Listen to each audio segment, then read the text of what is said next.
This meeting is being recorded. Hello, everyone, and welcome to day 3 of APH's Virtual ExCEL Camp. We're really excited to have you all back today.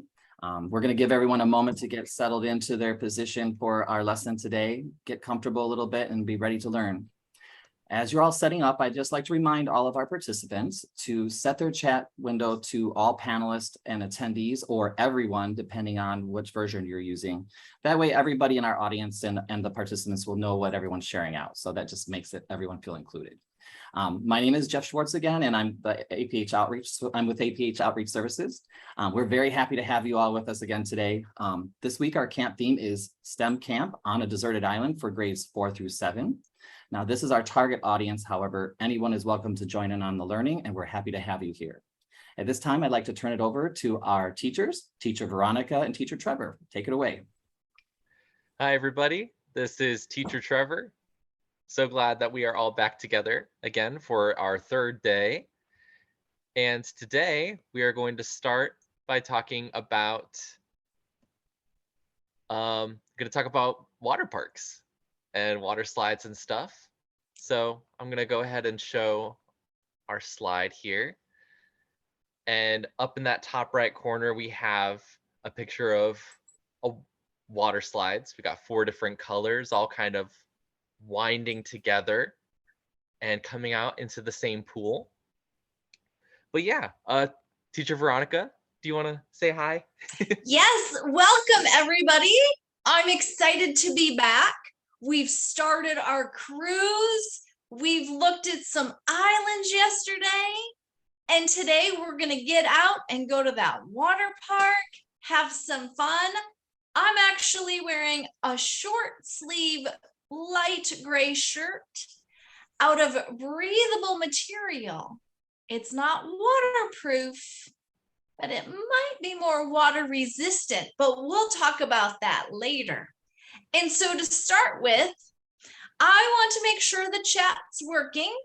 I do see Braden's chat, but in the chat box, tell Teacher Trevor and I if you've ever been to a water park. I'm changing the question a little bit. Yes or no? And Teacher Trevor, I'll have you shut the slideshow down. Yeah. Perfect. Oh, I'm seeing some yeses. Elena and Ingrid have said no, not really. Elena says no, but she wants to go. Oh, Kinto and Princess Eleanor said yes. Elena is Sasha. I thought there was a different name there. Sydney said no. Busch Gardens in Florida has a water park. Samuel says it's one of the best vacation places. Excellent. So I'm going to shut the chat down right now. And real quick, as we get going and you're thinking about if you've never been there, that's okay. We're going to have some tips and things for you to think about. We're also going to tell you if you have been there, maybe some new experiences. So I'm going to talk about real quick. Today we have 2 objectives for you. The first one, you're going to explain the benefits of water sports. Because water parks, water sports, we're kind of in the cruise area right now where we're at a port and we're having some leisure time, some fun. And you need to understand before you do some of these activities, you need to strengthen your body. You need to understand the benefits of why you would want to participate in some of these. And then Teacher Trevor's going to spend some time talking about the science behind water slides. So Teacher Trevor introduced us on Monday to an adventurer, and he's going to continue today telling us about him. Yep. So if y'all remember from Monday, we discussed a little bit about a man named Eric Weinmeyer. And I remember we talked about different facts about Eric and what was true and what wasn't true, but we found out that everything we had heard that day was true. So, a little bit more detail I would like to give about one of his trips up Mount Everest starts with a group of teenagers from Tibet. And Tibet is the nation where Mount Everest is located. So there was a classroom of 6 blind Tibetan teenagers, which is kind of fun to say, Tibetan teenagers. I like that. So basically, they heard the story about Eric climbing Mount Everest and were inspired by Eric. So, with the help of their teacher, who is also blind, they reached out to Eric and he gladly accepted to lead another expedition up Mount Everest. So, with the help of Eric, the class, and the teacher, as well as the group that helped Eric climb the mountain the first time, Eric and the group climbed 21,000 feet up the north side of Everest, which is so tall. It's crazy to even think about.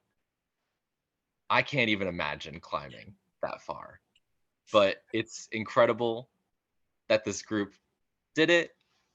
And to this day, they hold the record for the largest group of blind people to climb to the highest elevation, which is really fantastic. And then another adventure that I thought would be fun to talk about is that Eric, while he's an excellent climber, he also works in other sports. And this includes whitewater rafting. So, with whitewater rafting or kayaking, the idea is that you sit in a kayak and you travel down this high-speed river. And with the partnership of another blind individual who goes by the name of, Lonnie Bedwell. He's another blind adventurer. They and their team kayaked 277 miles down the whitewater rapids of the Grand Canyon, which is some of the most dangerous and exciting rapids in the world. And that was another fantastic adventure, another mark for Eric's life of, great accomplishments. And it's wonderful to hear more and to learn more about all the amazing things Eric does on his adventures. I love it. I think it's so cool. So moving on from there, I would like to pass it back to teacher Veronica to move on to our next section. All right, before I do that, really quick, I see 2 hands up. I'm just going to grab Mitchell and Samuel very quickly, and you can tell your comment. So let me start with Mitchell. Okay, can you hear me? Yes, we can. Does my mic sound any different or is it okay? It sounds great. Well, that's because I'm on my own computer anyway. Can I share something I learned about Eric? We would love that. What do you know about Eric? So my teacher told me, well, one of my Braille teachers that went to law school, she told me that when he was going up, I think it was Mount Everest or some mountain, there's like a blizzard or something, and then everybody was scared and they pulled through. So oh, it excellent. was pretty dangerous. That does sound dangerous, but exciting and inspiring that he made it. Yep. Thank you, Mitchell.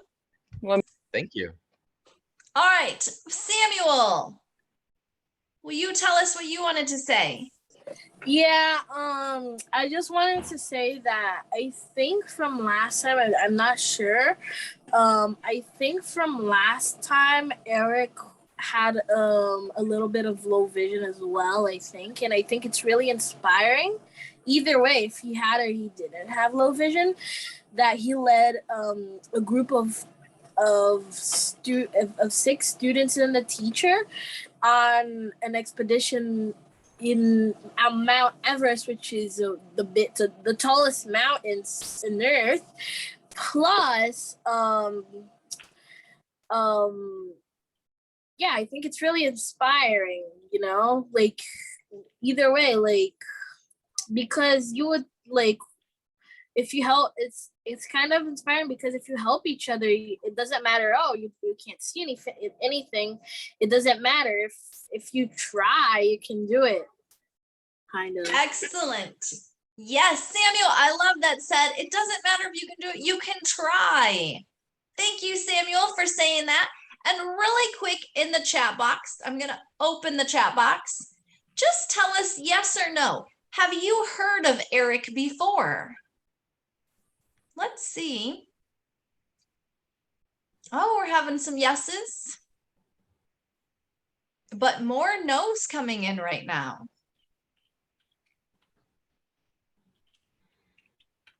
All right. Yeah, a lot more no's than yeses. So Teacher Trevor, I'm so glad you had this chance to expose everybody to Eric. All right, now let's move on to the fun stuff.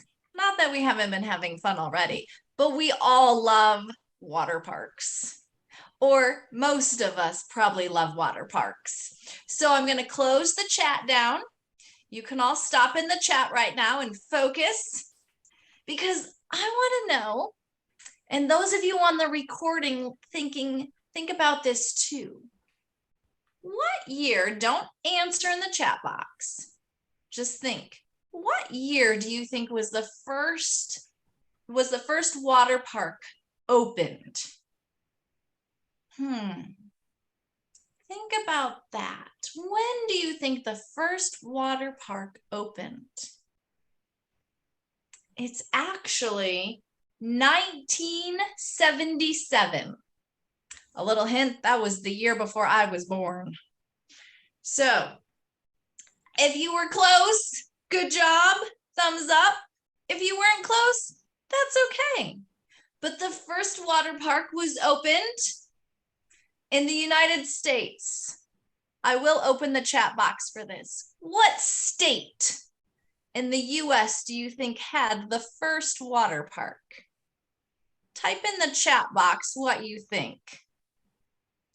Not Indiana, Mitchell. Not Georgia, Princess Eleanor. I'm seeing California, Utah, nope. Not Maryland, Pittsburgh, Idaho, Hawaii, Washington, Ohio. Think what state is hot?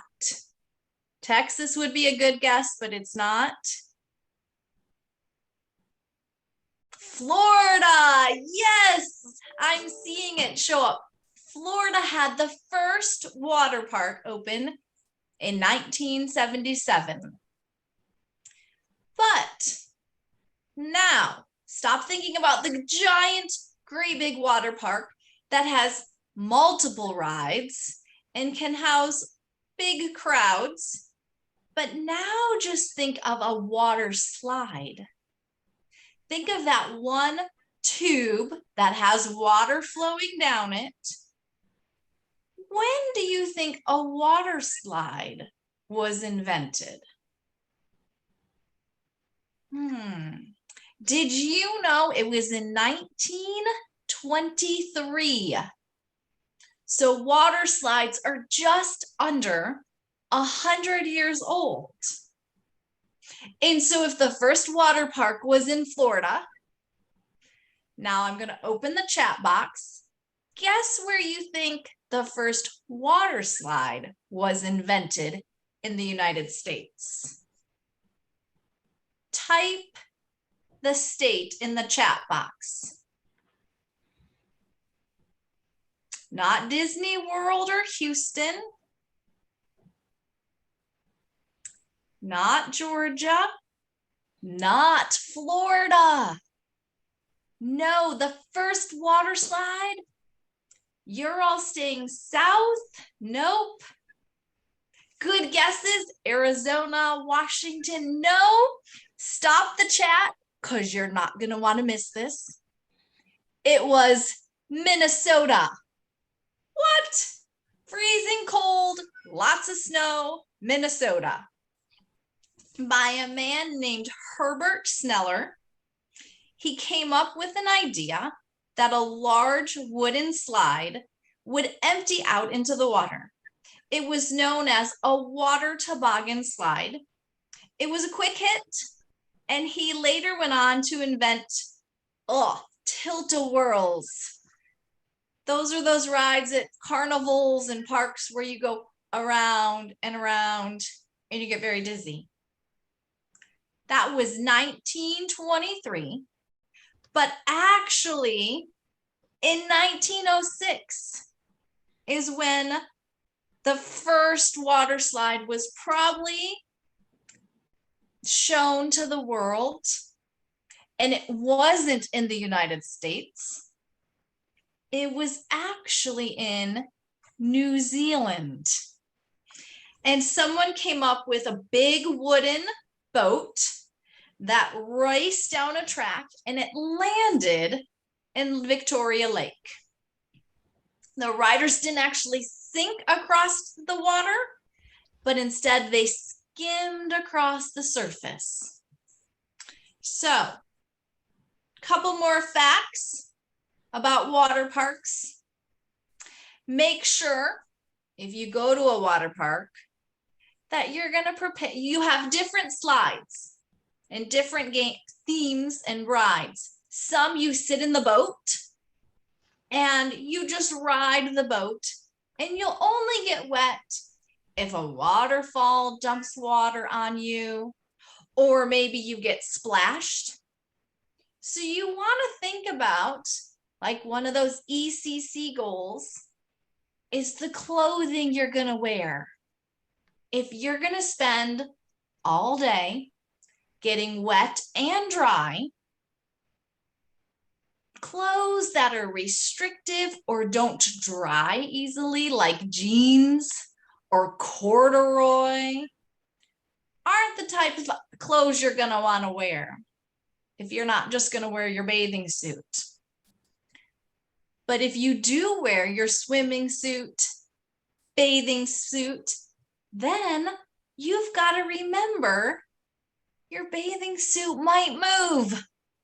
It might move to some uncomfortable positions as you're zooming down the slide. And we kind of call that a wedgie. So you've always got to be aware when you're at a water park, your clothing moves, it gets wet.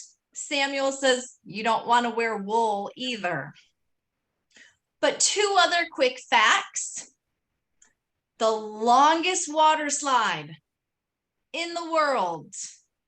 I'll open up the chat box. How long, how many minutes do you think it takes to go on the longest water slide in the world? I'm seeing 20 minutes, 30, 10, 5. Oh, we've got quite a range going. Excellent. Stop guessing and I'll tell you. It's 4 minutes long. So the longest water slide in the world only lasts 4 minutes. Good job to those of you who knew that or were close. It's actually 3,645 feet long. And it will twist and turn, and it's in Malaysia. Then the other thing is, let's go a little bit closer to where I live in the United States. The biggest outdoor water park has 70 acres, 2 giant wave pools, 2 endless rivers, and 4 children's area.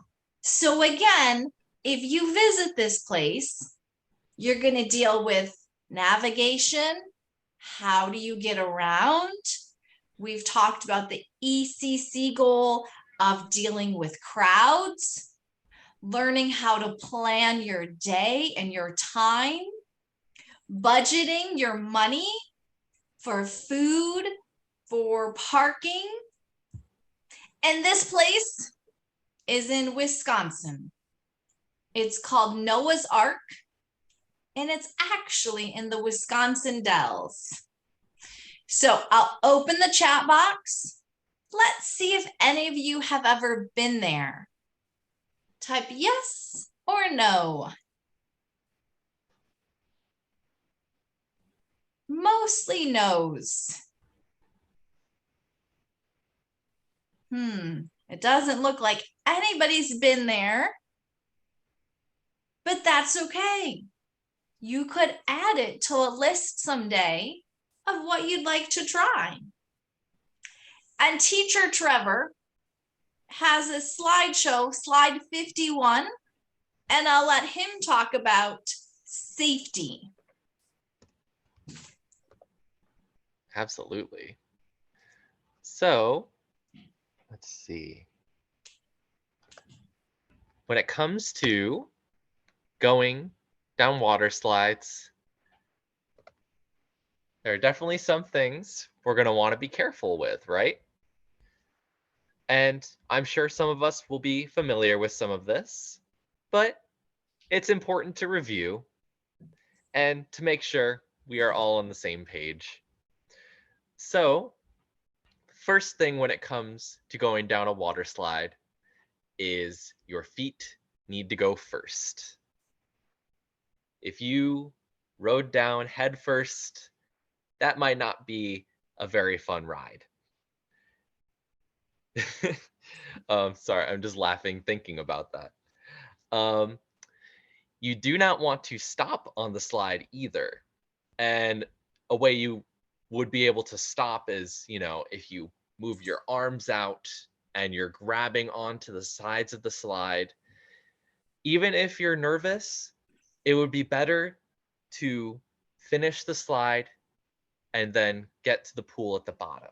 Because if you tried to stop, the person at the top of the slide who says, okay, it's your turn next, there might be someone coming down really fast and they'd run right into you. That would be also not very fun.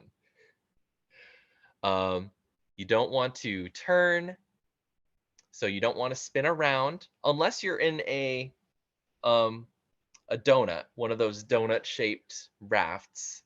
Sometimes those are meant to spin around, but if it's just you, you don't want to do that.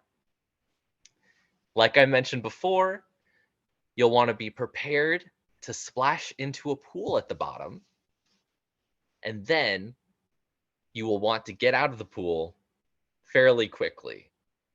The reason being, just like how you don't want to stop on the slide, if you hang out and swim around where the slide ends, someone might come right on top of you.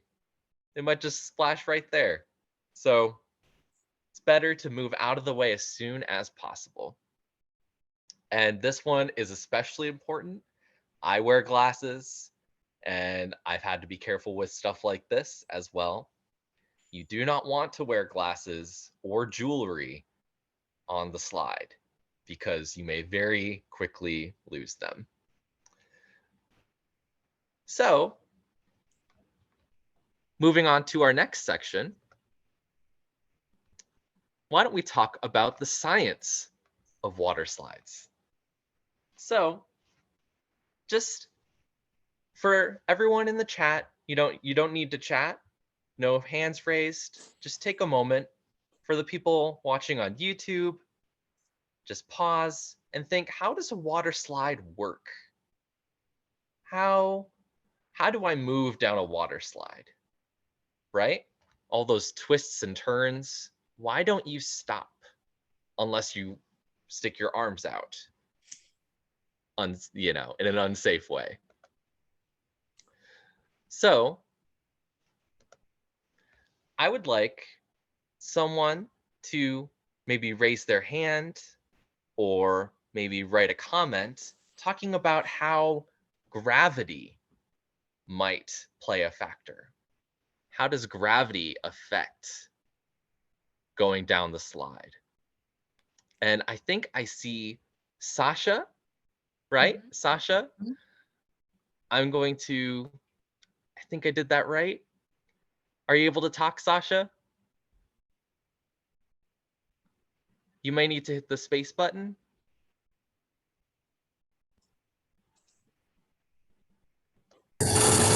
Hi. I can hear you. So I think like the fact that we have a very like heavy force of gravity on Earth, and like water somehow like makes it like more heavy. So it like pulls you down the water slide into the pool. That's great. I love that contribution, Elaine, or sorry, Sasha. I see your name there, and I have to keep reminding myself it's Sasha. Thank you so much. Thank you. All right, so Sasha is very much correct that gravity is strong on Earth, right? It pulls us down. It's pulling on us right now while we're sitting in front of our computers, right? So gravity definitely plays a part in pulling us, but it's also pulling the water, right? So maybe Samuel or Mitchell, I see you have your hands up. Would one of you be able to talk about friction and how friction plays a role in going down a water slide? Can I do it? Go ahead, Samuel. I feel like friction just makes it so if the water makes the friction worse, if it makes sense, because friction is supposed to stop you. Like when two things are rubbing together, it makes the things sliding slower. So the water makes the friction worse, meaning you go faster in the water slide. And the faster you go in the water slide, the funner it is, because it wouldn't be fun if you're just slowly going down a tube, just the faster it is, the more thrill you have, kind of. And gravity just makes the water being pulled down better. Like it makes it faster, so it all works out in the slide's favor, kind of. That's great, Samuel. Thank you so much. And you hit the nail on the head there. That idea of friction, the water kind of removes that friction between you and the plastic of the slide, right? The water makes you slip rather than the plastic of the slide slowing you down. So gravity plays a role, right? That lack of friction plays a role. Now, here's an interesting one. And I just want us all to stop and think. And if you haven't heard this term before, that's okay. Just give it a thought. So potential energy. What might that be? And how does that play a factor? So just take a minute, the people watching on YouTube, people here with us. Potential energy.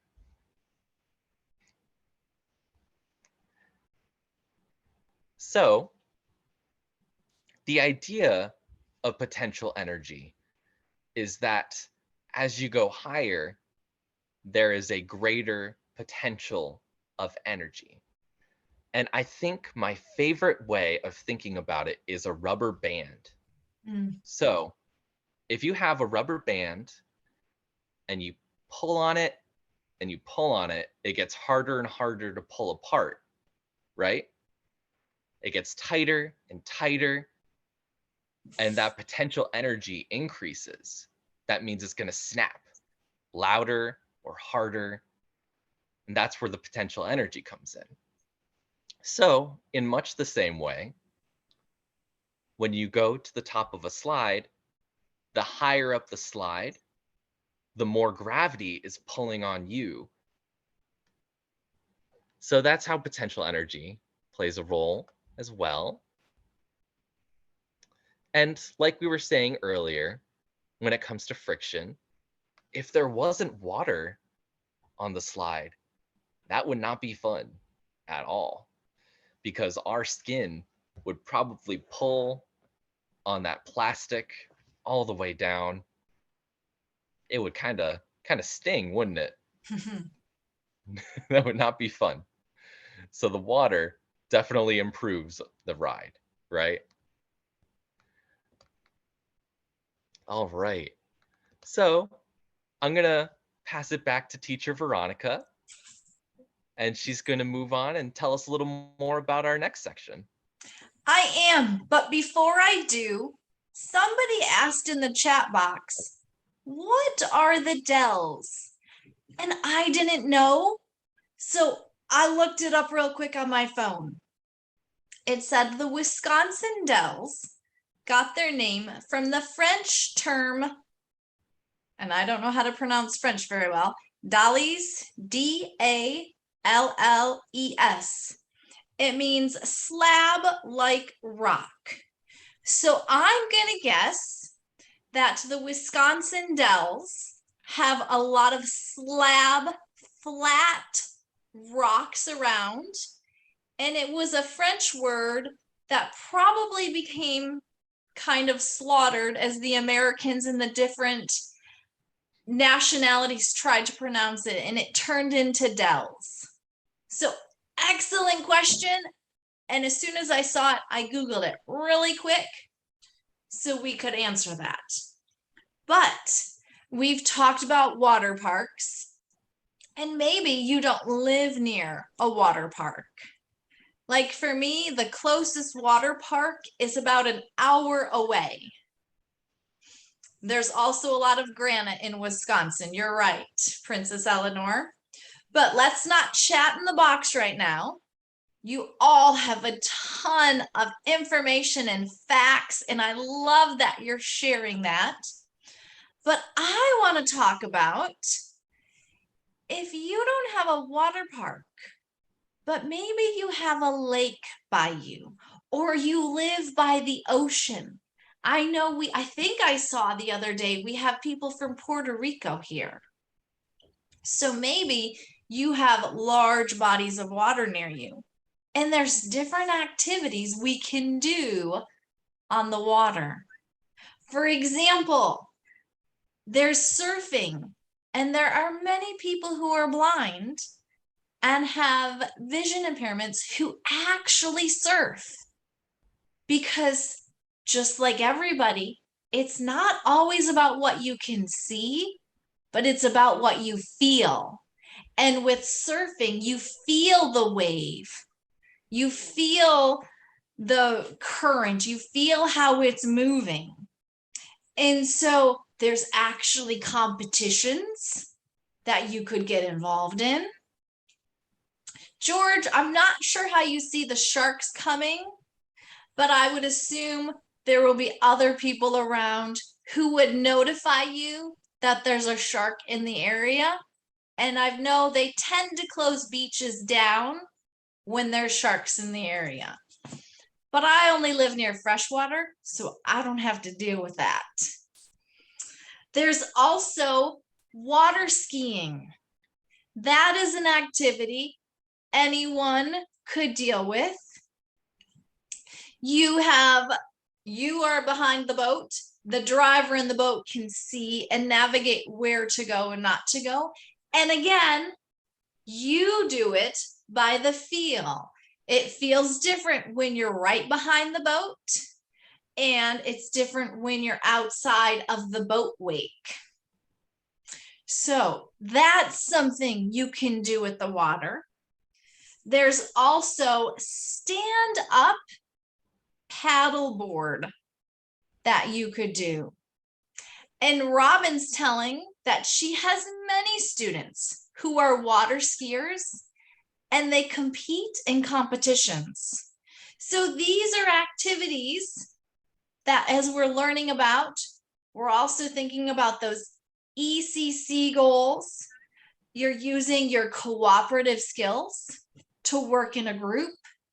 You might be trying a new hobby and even identifying a lifelong recreational activity you want to try. I learned how to ski when I was in high school, and I still can ski today. It's something that can take you throughout your adulthood. There's also just tubing. You can sit in a tube. Teacher Trevor talked about that donut shape. You sit in the tube and you let the current take you down the river. But there's some things you'd have to be careful of. You would want to be careful of branches that hang over the river that might be touching the water so you don't get poked. You also have to know when it's safe to get in or get out. So this would definitely be a group activity that you could participate in. And as always, with any water sport, I'm gonna let you tell me in the chat box, what should you always be wearing if you're participating in a water sport? Let's see. Oh, ooh, goggles is a good idea. A bathing suit is a must. But I'm seeing a life vest, a life jacket, a life coat, however you word it, you always want to make sure you have a life jacket on, because that life jacket adds some buoyancy. It keeps you up. So if something were to happen, an accident, and you got knocked unconscious, it would keep your head above water depending on your life jacket. It gives you more ability to float in the water. But yes, I do agree with all of you. You better wear a bathing suit. Otherwise, you might have a different issue. All right. But I figured most of you knew about skiing, surfing, tubing. So I went looking for some new water sports. Did you know there's horse surfing? And you could totally do this. All it requires is 2 people and a horse. So maybe not everyone has access to a horse and a board. But the horse surfing has one person sitting on the board holding a rope. And then you're sitting on that surfboard or a wakeboard, a skimboard, and the horse is actually towing you. The horse is on the beach and you are in the water. So there's a person riding the horse, and you're going to skim across the top of that shallow water. And it's recorded that people can go 40 miles per hour or 64 kilometers per hour. So if you like horses and you want to try something new, you have access to horse, you could try this. There's also kayak surfing.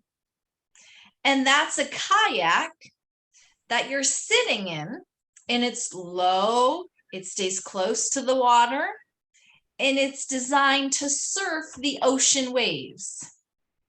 So instead of having standing up surfing, you're sitting and you're surfing.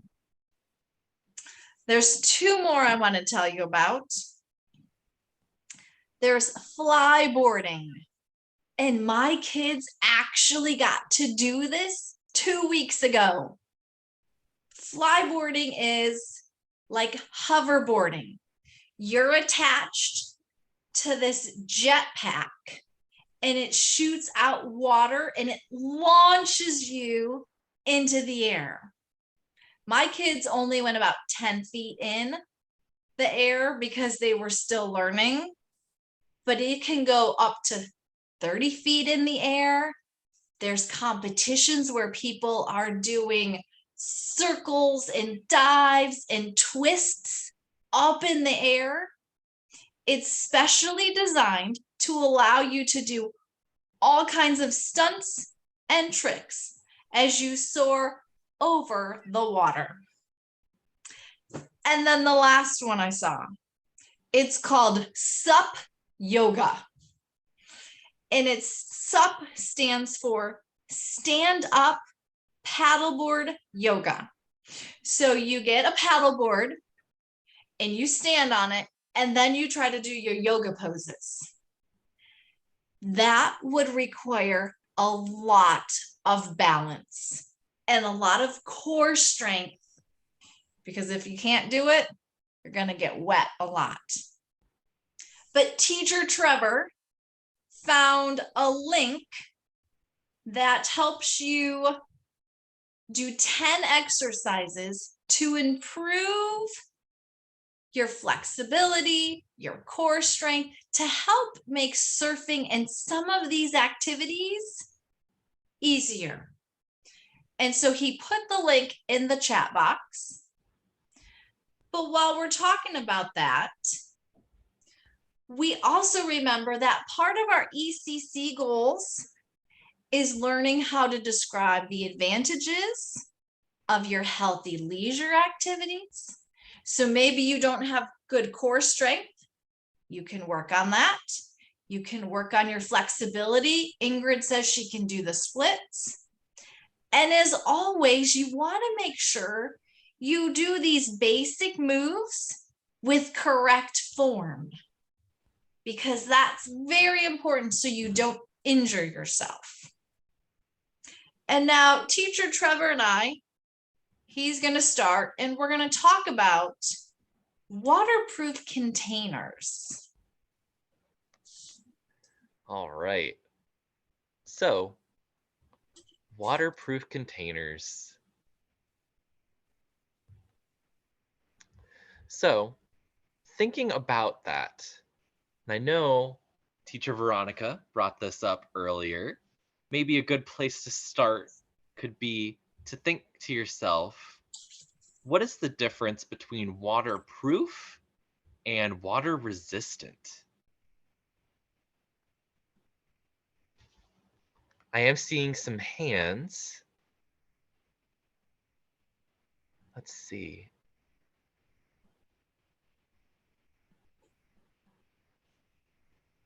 What about Ingrid? Let's see. Would you like to offer your perspective, Ingrid?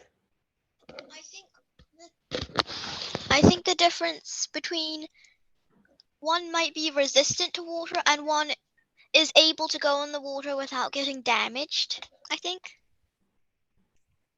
That's fantastic. Yeah.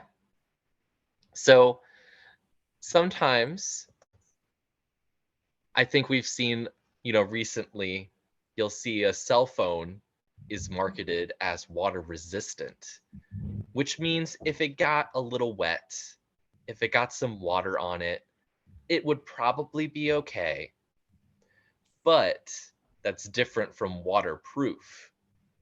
If you had your phone underwater for 10 minutes or deep in the water, that might not be very good, right? So, yeah. Teacher Veronica, do you want to take the next point? Sure. And I also want to point out one thought with waterproof is it means it's totally sealed and it can have unlimited exposure to water, and whatever it is should not get wet. But water resistant repels, it pushes away the effects of the water just up to a point. So pay attention when you're maybe wearing a watch or something else. If it's water resistant, there will come a point, either there's too much water pressure because you've gone too deep, or there's the amount of time that it can be underwater.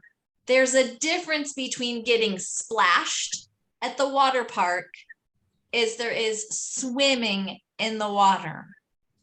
And as I was looking at this, I was finding that there's also speakers that can be water resistant so that you can take it with you into the shower or the pool or the beach, where if it gets a little wet, it's not going to ruin it. There's Apple Watches and different fitness trackers that you can use while you're swimming. And even it was pointing out there's different kinds of floors that people are making today to be water resistant or waterproof. And I've actually realized we have a waterproof floor in our house because I have children who are wet from being outside in the pond and walk across my floor without wiping it up and cleaning it up. So you might find in different places like pools or water parks where the flooring is not just cement, but it feels like wood, it looks like wood, but it's actually waterproof. Or maybe in public bathrooms or locker rooms. And one thing always to keep in mind, like we talked about with the water slides, is that wet surfaces can be slippery. So you always want to be careful with that. But Teacher Trevor also has some thoughts on what to do at the beach. Because as we do some of these activities, there's things at the beach you need to keep in mind. You unmuted me. Oh, Braden is unmuted. Braden, did you want to say something? I wanted to ask you a question. Yes. Two questions actually. So first, is this the pre-camp or is this the camp? This is the camp. And second, when are we allowed to have cameras on? Cameras gets a little tricky, Braden, because not everyone has permission to do that. So I'm going to let one of the teachers behind the scenes private message you and talk to you about that. All right? Oh, okay. Perfect. Thank you. Great question, Braden. Okay, thank you. You're welcome.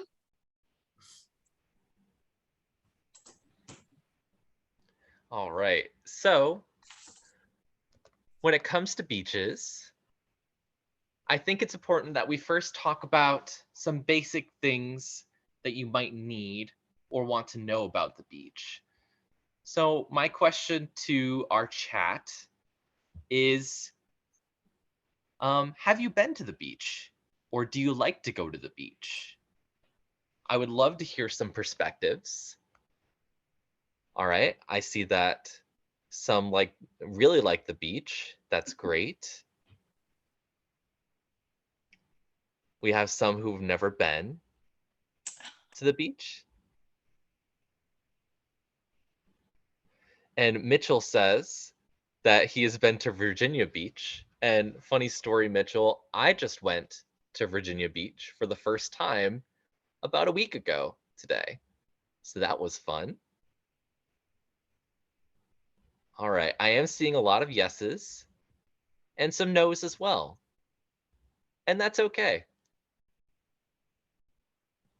The beach is a lot of fun. And there are lots of different types of beaches too. But some common things to know about the beach is that because there's so much water, there's a lot of reflective surface for the sun to glare off of.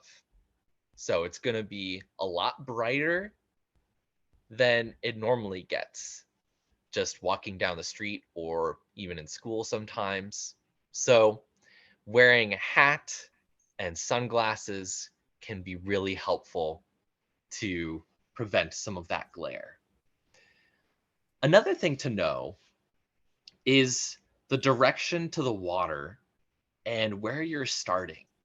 So this is going to really depend on which ponds you might be using, but I think a good example is thinking about oceans.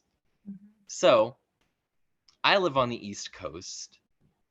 So you've got the Atlantic Ocean to the east. So it might be helpful to think, I'm moving to the east to go out to the water. And when I want to go back where I came, you would want to move to the west. And another important aspect would be to use landmarks, right? So usually there's a platform or an area before you start walking into the sand. And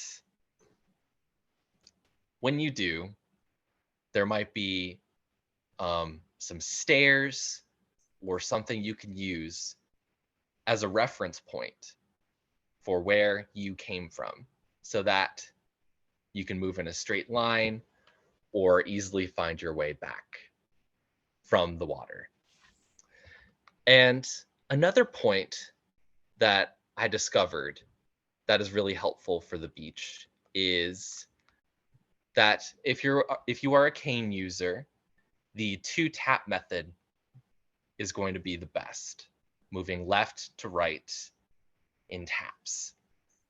Because if the cane tip is gliding through the sand, there's going to be a lot of friction, right? The sand is going to pull on the cane tip, and it's going to be a lot harder than, or like grass. That's a great point too, you know? So the 2 taps are going to be really helpful there. But fun things to do at the beach. Oh, and you know what? I'm going to bring up another point really quick, that at Virginia Beach, and this really depends on the beach, maybe how large it is, sometimes they have pathways that are solid, like a sidewalk, that bring you right from a boardwalk or a starting area pretty close to the water. And that can be fantastic as a way of making sure, you don't have to worry about stepping on people's blankets or anything like that. So that's great. And I am looking at the time, and I think maybe Teacher Veronica and I should talk a little bit about our extension activity and also our fun plans for tomorrow. Yes. But before you do that, Teacher Trevor, I just want to throw out, in case an accident were to happen while we're on our cruise or on our islands and we're visiting places, why would we need things to be waterproof? What would be the advantage? Or think about and come back tomorrow and we'll ask this question. What items, if an accident occurred and we got stuck on an island, what items would you want to stay dry? So you have a little bit of homework tonight or today to think about tomorrow. What items do you want to stay dry? And so I'll turn it back to Teacher Trevor, and he'll explain our extension activity. Absolutely. So what we would like for us to try for tomorrow is to create your very own waterproof container. And this can be made with materials around your house. or materials you have on hand. And your goal would be to be able to hold this container underwater and keep a message safe that you could write on paper and put inside of the container. And a little bit of a sneak peek for tomorrow is that we're going to talk a little bit about shipwrecks and how someone built a waterproof container that survived for over 140 years without water getting into the container and destroying the message inside. And it managed, I'll save that next part for tomorrow. Don't want to spoil too much. It's very cool. But 140 years, that's a really strong waterproof container, right? So that would be our goal for tomorrow, is to develop your very own waterproof container. And once you have, see if you can keep a message dry inside. All right, Teacher Veronica. I just want to say goodbye, and don't forget, you can send us pictures of your items and tell us how long it kept your messages dry to the email, and then we can see it. But Samuel says he has a bad feeling about tomorrow, and it's probably he's probably accurate with his bad feeling. So goodbye, everybody. Have a great day. Bye, everyone. I'd like to thank both Teacher Veronica and Teacher Trevor for a great session today. I learned a lot about water slides that I had no idea about either, and I happen to be a big water slide fan too. So anyhow, I would like to pause our recording at this time and